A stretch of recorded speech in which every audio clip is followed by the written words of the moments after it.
Diba?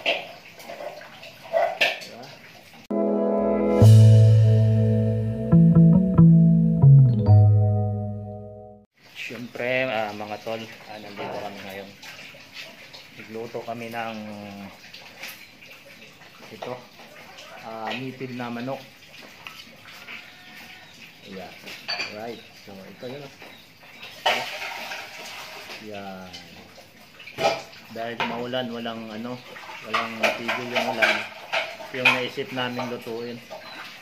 Tawag dito mga tol ay kaldo. So, ang sarap oh. Ayan.